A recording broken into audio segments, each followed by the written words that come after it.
अस्सलामुअलैकुम नाज़रीन, आप देख रहे हैं सेम टीवी। इस वीडियो में आज हम देखेंगे कुल उस्मान सीजन 1 एपिसोड 3 के हाईलाइट्स। इस एपिसोड में हमने देखा कि अब्बास शहीद हो जाते हैं। दुंदार और गुंदुल उस्मान को उसका जिम्मेदार समझते हैं। इस एपिसोड के शुरू में बोर्जिन बहुत दुखी होती हैं और वो अब्बास की शहादत पर रोती है।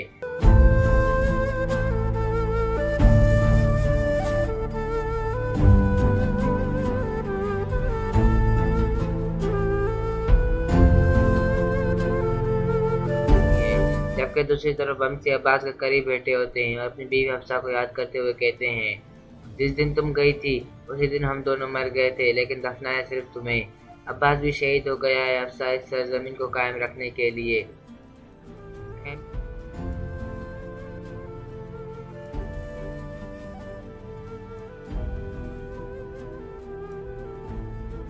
खेमे में उस्मान अपने साथियों के इंतकाम के लिए तैयार करते हुए कहते हैं, अगर मैं अपने भाई का इंतकाम ना ले सकूं तो तुम लोग मुझे इसी तलवार से काट देना और तारीख से भी मेरा नाम मिटा देना। उस्मान कहते हैं, किला वो जगह है जहाँ फितना फैला हुआ है और अब्बास के कातिल भी वहीं मिलेंगे। हम रात में हमला करेंगे और उन्हें उन्हीं के इरादों में नाकाम करेंगे। बोरान कहता है, लेकिन हम वहाँ किसके पास जाएंगे? क्या कोई एतमाद वाला है वहाँ?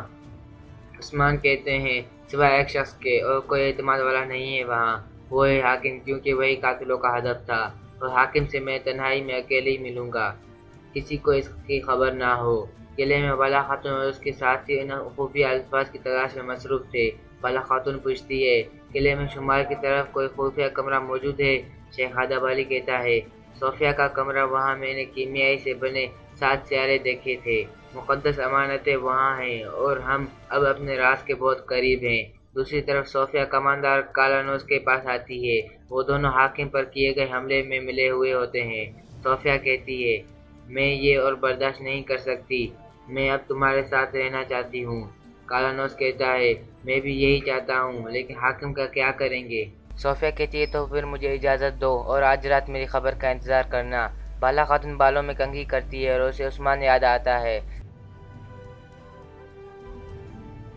तभी गोंचा खातून कमरे में आती है और उससे पूछती है, तुम क्या सोच रही हो बाला खातून? बाला खातून बात को घुमाने की कोशिश करती है, लेकिन गोंचा खातून समझ जाती है और कहती है, कहीं तुम उसके बारे में तो नहीं सोच रही जिसे तुमने बचाया था?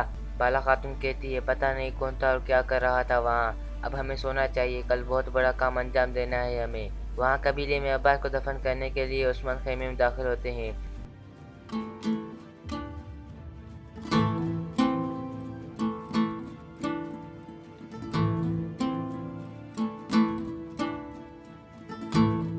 माँ वमसी से कहते हैं, वमसी साहब, शहीद की खुशबू जन्नत की खुशबू होती है। मेरे भाई की तदफीन का वक्त आ गया है।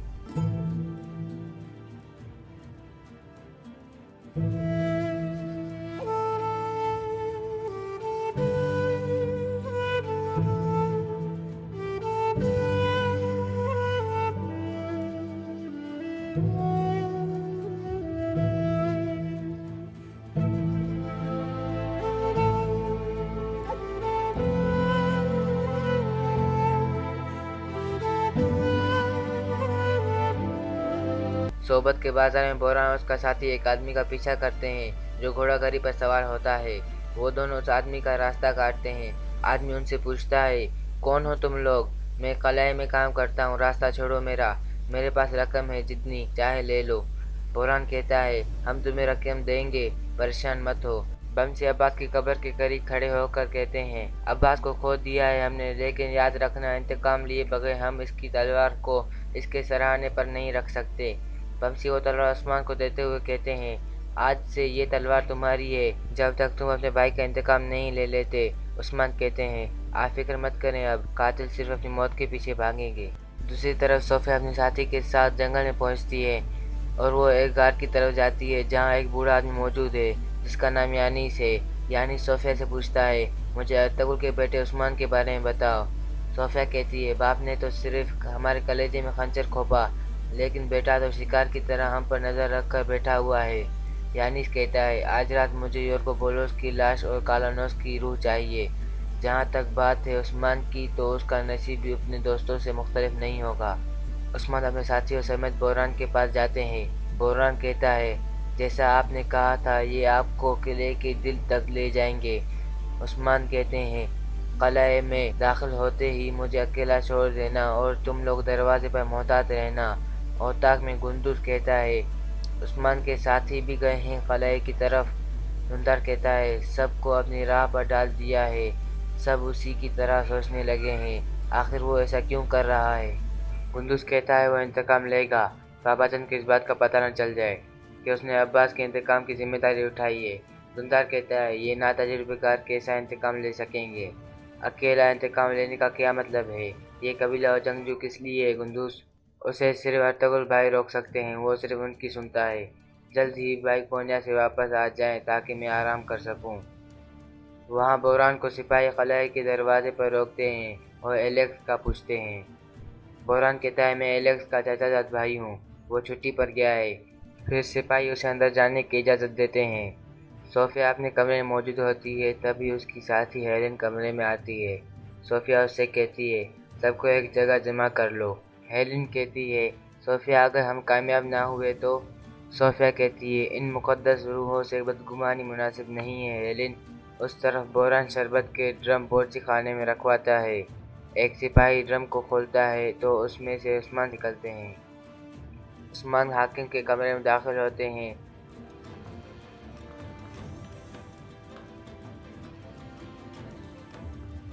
حاکم یورگو بولس کہتے ہیں عثمان صاحب آپ اس لباس میں کیا کر رہے ہیں یہاں؟ عثمان کہتے ہیں آج سے ہمارا ہدف ایک ہی ہے، آپ پر لگایا گیا نشانہ خطا ہو گیا لیکن قلعے سے نکلتے ہی میرے بھائی عباس کو جا لگا۔ اس فتنے کی جڑ باہر تلاش مت کریں یورگو بولس، قریبی لوگوں پر بھی اعتماد مت کریں۔ آپ کے سب سے اعتماد والے کون ہیں؟ حاکم کہتا ہے صوفیہ کماندار کالانوس اور اس کا مددگار اینگیریوس، ہم ان کے ساتھ اتحاد کر لیتے ہیں۔ عثمان کہتے ہیں نہیں ان سے تو شروعات ہوگی۔ حاکم کہتے ہیں یہ لوگ مجھ سے بالکل غداری نہیں کر سکتے۔ عثمان کہتے ہیں دیکھتے ہیں یہ بے گناہ ہے یا نہیں۔ یہ کہہ کر عثمان کھڑکی سے جانے والے ہوتے ہیں کہ حاکم اسے روکتے ہیں اور دروازے کے باہر کھڑے سپاہیوں کو ہٹا دیتے ہیں اور عثمان کو دروازے سے جانے کا کہتے ہیں۔ عثمان جو ہی دروازے سے نکلتے ہیں تو وہیں ہیلن اسے دیکھ لیتی ہے۔ ہیلن حاکم کو بتا دیتی ہے کہ صوفیہ اسے غداری کر رہی ہے۔ کالانوس اور صوفیہ کمرے میں ساتھ ہوتے ہیں، تبھی حاکم وہاں آتا ہے۔ کالانوس اس کا گلا گھونٹ کر اسے مار دیتا ہے۔ صوفیہ کہتی ہے اس کی لاش یہاں نہیں ہونی چاہیے ورنہ ہم پھنس جائیں گے۔ اسے ٹھکانے لگانے کے بعد ہم اپنے اپنے کمروں میں چلے جائیں گے۔ اس کے بعد کالانوس حاکم کی لاش کو گھسیٹتا ہوا کھڑکی کی طرف لے جاتا ہے۔